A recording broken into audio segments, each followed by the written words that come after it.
In this video, I'm gonna tell you why most diets fail, and I'm gonna tell you how can you avoid these failures.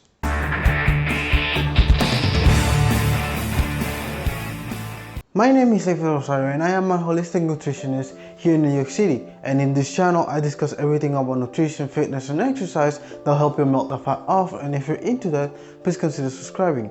My mission is to inspire you to become the healthiest version of yourself using the power of nutrition. I also wrote a book, Health Freedom, Your Way to Success for You. In this book, I discuss everything that I went through to lose 100 pounds and keep them off. And if you read my book, I really appreciate it.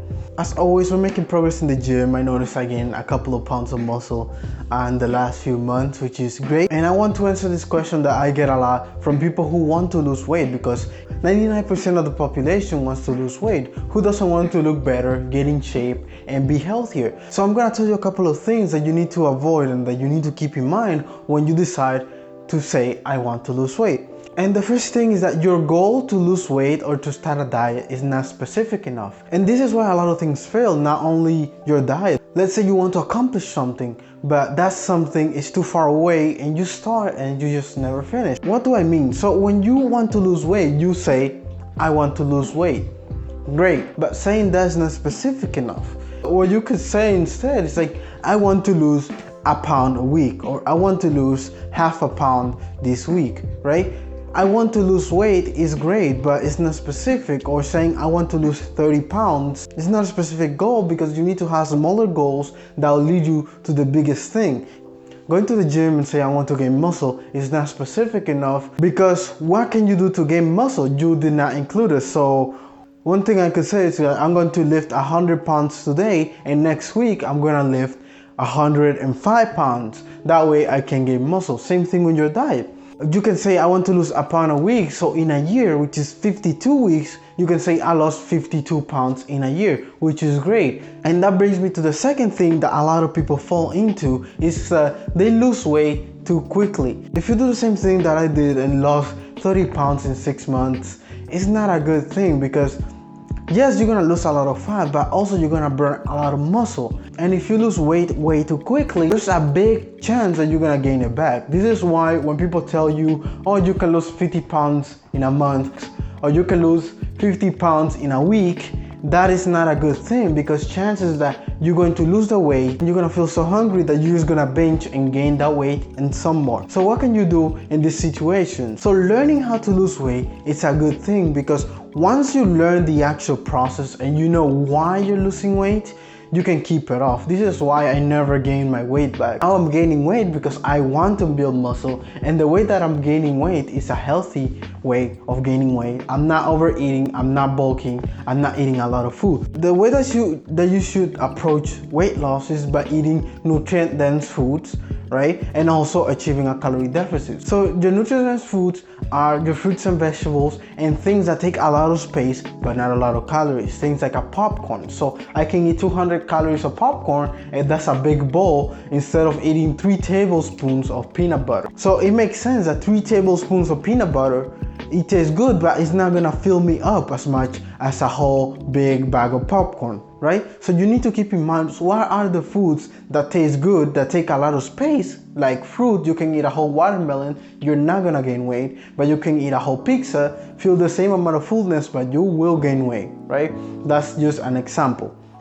Also, you need to achieve your calorie deficit. You need to know how many calories you need to maintain your weight. Let's say you've been eating the same thing for a whole month and you neither gain or lost weight. That means you're eating your maintenance calories. All you need to do is eat a little bit less. If every day you eat 2 tablespoons of rice and 2 tablespoons of beans, what you could do is 1 tablespoon of rice and 1 tablespoon of beans, for example. Most of the times you don't need to change your diet that much. You need to change a couple of things. Don't change everything at once. That could be too much. You can change one thing here, one thing there. If you drink regular soda, you can just drink diet soda. And by doing this simple change, you're saving yourself from eating 300-400 calories per day, because diet soda has 0 calories, and if you have 0 calories, 0 problems. You can drink as much as you want, you'll not gain weight because it has no calories, right? Another thing that you could do is like, oh, I like eating bag of chips. What can I substitute for that? Well, instead of eating the chips, you can just eat popcorn. Popcorn is way better than chips because it has way less calories. And just by doing those little things in your diet, just replacing things that are higher calorie dense food for lower calorie dense food, is gonna help you lose weight without having to change your diet that much. The third thing that you can fall into is that the diet is not sustainable. I have a lot of experience with this. I tried vegan, I tried keto, I tried paleo, I tried every single diet. And the best diet that works for me is a diet that includes everything. I do not restrict myself from eating animals. I do not restrict myself from eating fruit. I do not restrict myself from eating carbs. I do not restrict myself from eating fat. I eat everything and all food groups in a sustainable way that will allow me to hit my calorie target and still maintain or gain a little bit of weight because I'm gaining muscle. And you could do the same thing of maintain your weight if you don't want to lose weight, or eat a little bit less and still be able to keep your muscle or lose weight, right? If you're following a weird diet, let's say you see some guy selling you a meal plan, and the meal plan says you cannot eat this, you cannot eat that, and you only can eat 1,000 calories per day or 1,500 calories per day, right? So what's gonna end up happening is that you're gonna lose weight very quickly, which I already said it's not a good thing, and you're gonna get to the weight that you wanna get. You're gonna be like, okay, this is great, right? I got to 130 pounds, 150 pounds, 180 pounds, whatever you want to get to. And you're gonna be like, okay, I'm gonna come off this diet because I don't want to keep losing weight. So what do?